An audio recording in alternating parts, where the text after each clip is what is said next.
Muito boa noite. Começa agora o Jornal da RDC e você confere os principais destaques desta terça-feira. Desabastecimento. Região da Lomba do Pinheiro sofre com falta de água há pelo menos 3 dias e moradores fazem protesto cobrando solução para problema. Protesto. Funcionários da GM fazem manifestação em frente à sede da empresa nesta terça-feira. Categoria rejeita a proposta da montadora referente a reajustes salariais e jornada de trabalho. Nova lei municipal aumenta a idade mínima para idosos terem direito à isenção na passagem de ônibus. Apenas cidadãos com mais de 65 anos podem solicitar cartão Tri de idoso com isenção da tarifa. E ainda confira como fica o tempo nas principais regiões do estado nesta quarta-feira. Fique conosco, o Rio Grande se conecta aqui.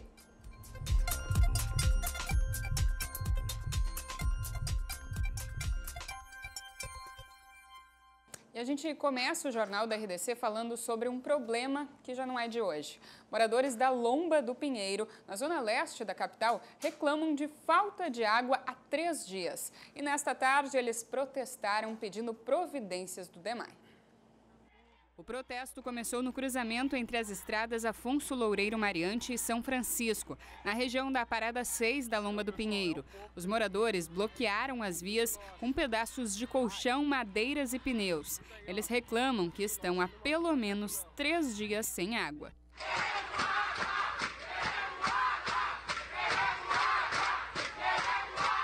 Segundo o DEMAI, o problema se deu porque a estação de tratamento Belém Novo trabalhou com produção reduzida nesta madrugada por excesso de coloração na água. A previsão é que hoje a água ainda volte ao normal dos bairros Lomba do Pinheiro, Agronomia, Pitinga e Restinga, demorando mais para as pontas do sistema e áreas mais altas. E após um tiroteio que deixou 3 mortos e outros 3 feridos neste final de semana no bairro Cidade Baixa, a Brigada Militar anunciou que vai reforçar a segurança na região. E esse vai ser o assunto do programa Cruzando as Conversas de hoje. Está aqui o jornalista Ricardo Azeredo. Como é que deve ser esse programa de hoje, então, Azeredo? Boa noite. Boa noite, Marcelo. Então, né, esse é um problema. Esse caso que aconteceu no fim de semana aí, essa coisa horrorosa aí, com 3 mortes, um tiroteio ali no meio daquele monte de gente, trouxe novamente à tona, só que com tintas muito mais pesadas, né? O problema do aumento da violência na Cidade Baixa. A coisa está começando a ficar meio fora de controle. Hoje, o que a gente vê? A discussão sobre a Cidade Baixa, como tu disseste mesmo, é antiga, né? Moradores reclamando do excesso de barulho, da sujeira que fica depois das noitadas de fim de semana. Isso a gente tem visto a prefeitura se envolver, alguma vez de quando há um probleminha aqui, dá uma algazarra, como a gente vê. Essas imagens aí agora, então, são o retrato deste momento lá na área da João Alfredo, que é o que eu costumo dizer assim, a Cidade Baixa hoje são duas, né? A Cidade Baixa ali da Lime Silva, do entorno da República, né? Que tem aqueles restaurantes, onde ali dificilmente dá confusão, embora os moradores não gostem do barulho. E nessa área da João Alfredo, o que está acontecendo? A gente vê que tem outras tribos que estão se deslocando para lá. E é um pessoal que já se sabe, ele nem frequenta, a maioria dessas pessoas nem frequenta os bares. Eles ficam bebendo na rua, levam bebidas baratas, muito fortes, que fazem com que esses jovens aí se embebedem muito rápido, né? E aí, claro, é combustível para dar confusão e acaba acontecendo isso, né? A polícia está investigando uma certa migração de grupos da periferia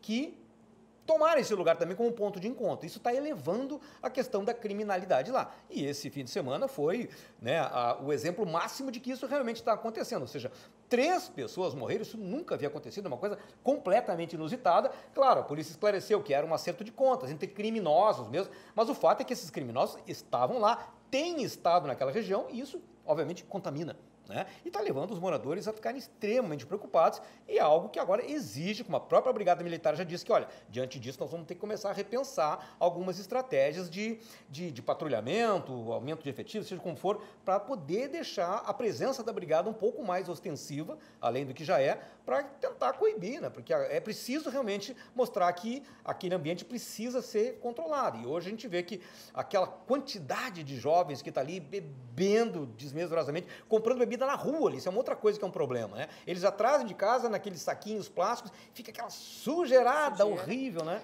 Enfim, é um problema. E além das bebidas, ainda tem a questão da droga, né? Porque eles não vão lá só para beber. Uma atrás a outra, sem dúvida nenhuma, sem dúvida nenhuma. E isso está deixando os moradores, comerciantes lá de cabelos em pé, né? Então, o que aconteceu agora esse fim de semana é um alerta que não pode ser esquecido. E é por isso, então, que hoje no programa a gente vai discutir essa questão. A gente vai receber uma entidade que representa os moradores, uma outra entidade que representa o pessoal da região, mas que quer fomentar a atividade noturna, porque ela realmente ela leva a economia, ativa a economia da região. Muitos bares, restaurantes e outros estabelecimentos dependem disso, né? É importante para a cidade, né? É um ponto de afluência até mesmo de turistas, mas está havendo essa distorção que precisa ser trabalhada de maneira que aquele lugar não se converta num ambiente que depois a gente não consiga mais reverter uma situação de criminalidade, de violência, que é o que realmente não precisamos na cidade, né? A Brigada Militar ainda informou que tinha uma viatura próxima ao local, que eles não podem divulgar onde é, mas que saiu para cobrir um assalto.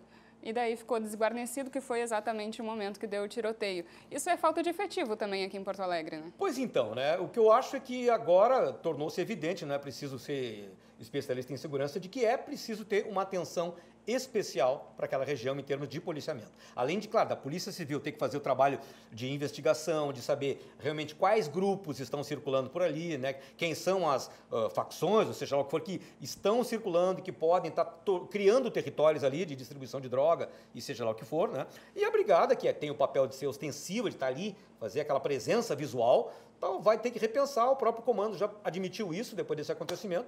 E aí agora a gente tem que ficar em cima do assunto para exigir de fato que isso aconteça, para que uma situação como essa não se repita, que é um absurdo, né? Exatamente, que não se repita. Então, muito obrigada pela participação e um ótimo programa. Conte comigo sempre. Bom, e agora a gente segue falando sobre a Brigada Militar, porque ela realizou diversas ações entre ontem e hoje em todo o Rio Grande do Sul. E 4 pessoas foram presas. Nesta terça-feira, a Brigada Militar efetuou a prisão de um homem por porte ilegal de arma de fogo. Com ele ainda foram encontradas drogas. A ocorrência foi registrada no bairro Vila Cledi, no município de Gravataí, região metropolitana de Porto Alegre. Já na noite da segunda-feira, a Brigada Militar prendeu um homem por envolvimento com o tráfico de drogas. Foi durante o patrulhamento no bairro Cascata, em Porto Alegre, que os policiais desconfiaram do suspeito. Ele estava em uma região conhecida como o ponto de tráfico de entorpecentes. Depois de ser abordado, a Brigada constatou que o homem possuía 133 pinos de cocaína, 3 tijolos e porções separadas de maconha. Um total de mais de R$4 mil em drogas. E ainda na cidade de Tramandaí, no litoral norte do estado, os policiais militares prenderam um casal por tráfico de drogas na Operação Golfinho. Foram apreendidos 28 pedras de crack, 3 buchas de cocaína, 2 torrões de maconha, 4 celulares, uma balança de precisão e uma quantia em dinheiro. E ontem à noite, criminosos colocaram fogo em um ônibus na Vila dos Sargentos, na zona sul da capital. Hoje a linha 283 operou com mudanças no trajeto. Um ônibus da linha 283 Ipanema Cavalhada foi atacado na noite desta segunda-feira. Logo depois, 2 homens foram mortos a tiros próximo ao coletivo queimado. Criminosos atiraram nas vítimas que estavam em uma casa próxima ao Hospital Vila Nova. De acordo com o delegado responsável pelo caso, a polícia tem 2 linhas de investigação sobre o duplo assassinato. A mais forte indica queima de arquivo. E há ainda a possibilidade de ter relação entre os casos. Em função do incêndio, a linha 283 está operando com mudanças no itinerário. E na manhã de hoje, funcionários da GM realizaram um protesto em frente à sede da empresa que fica em Gravataí, na região metropolitana. Em assembleia, os trabalhadores rejeitaram as 21 medidas divulgadas pela montadora para reduzir custos. Desde as 5h30 da manhã, os manifestantes se concentraram no portão da fábrica. A paralisação aconteceu quando os trabalhadores chegavam para o primeiro turno e outros saíam do terceiro. De acordo com as lideranças, o movimento serve de alerta para a companhia, que divulgou um comunicado sinalizando que o futuro da empresa no país depende da volta dos lucros das operações no Brasil. os funcionários rejeitaram as medidas de contenção de gastos, como redução de aproximadamente 17% do piso salarial, jornada de trabalho de 44 horas semanais para novas contratações, suspensão da contribuição da GM por 12 meses para a Previdência, além da alteração no plano médico dos funcionários. As lideranças do sindicato viajaram para São Paulo para conversar com a diretoria da montadora. E amanhã o prefeito de Gravataí, Marco Alba, e também o governador do estado, Eduardo Leite, estarão reunidos com a empresa. No próximo bloco, a gente mostra uma reportagem sobre o aumento da idade mínima para idosos terem direito à isenção da passagem de ônibus aqui em Porto Alegre. Agora faz 29 graus, nós vamos a um breve intervalo, então não saia daí que a gente já volta.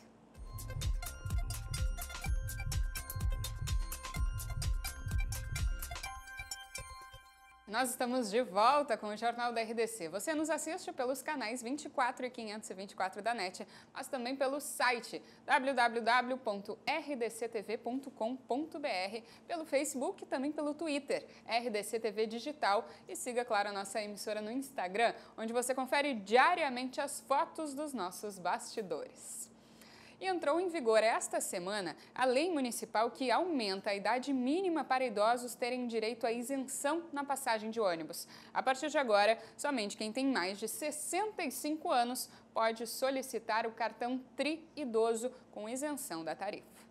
A medida agora adequa Porto Alegre à Constituição Federal, que já previa a idade mínima de 65 anos para a isenção da tarifa. A regra anterior funcionava desde 1985, quando a expectativa de vida dos brasileiros era de 63 anos. Hoje, a média é 76, segundo o IBGE. Cerca de 30% dos usuários do transporte público de Porto Alegre têm passagem gratuita. A intenção do município é diminuir mais ainda este número, para evitar impactos no aumento do valor da passagem, por exemplo. Na prática, é como se 2 usuários pagassem pelo transporte de um isento. Seja a isenção do idoso, seja a isenção do estudante, a isenção das pessoas com doença, brigadianos, carteiros, guardas municipais. Todas essas isenções a gente está repensando elas em menor grau e procurando deixar elas ajustadas justamente para as pessoas que necessitam. Mas é claro que a medida divide opiniões. Eu vejo pessoas no ônibus que levam no pescoço uma corrente. Se eu for avaliar, olha, é bem cara, é mais os anéis que são puro ouro e está passando gratuitamente. Eu acho que as pessoas também, né, com 60 anos, as pessoas já se sentem mais fracas, mais, sabe, não ter força mais para trabalhar, para pagar uma passagem. Às vezes quer ver um médico, quer ver um centro e não tem dinheiro para pagar uma passagem. Mas as pessoas de 60 a 64 anos que já têm o benefício vão poder manter a isenção. É só comprovar a cada ano que ainda residem em Porto Alegre e ganham menos de 3 salários mínimos por mês. O recadastramento deve ser feito no mês de aniversário do usuário. Para não prejudicar quem nasceu nos primeiros meses do ano, a EPTC vai publicar uma resolução que prolonga até março o período. Que na verdade são os requisitos que já estavam na lei antiga. As pessoas que já possuem benefício vão permanecer com este benefício, com o cartão Tri, vão poder utilizar normalmente, desde que se submetam a um procedimento de recadastramento anual na EPTC, na loja, na CIPEI, que é o Centro Integrado de Passagem Escolar e Isenções, que fica na Rua Uruguai, número 45. Agora a gente fala de tempo. O calor castigou ainda mais os gaúchos nesta terça-feira. Em alguns pontos da cidade, a máxima passou dos 38 graus, um calorão.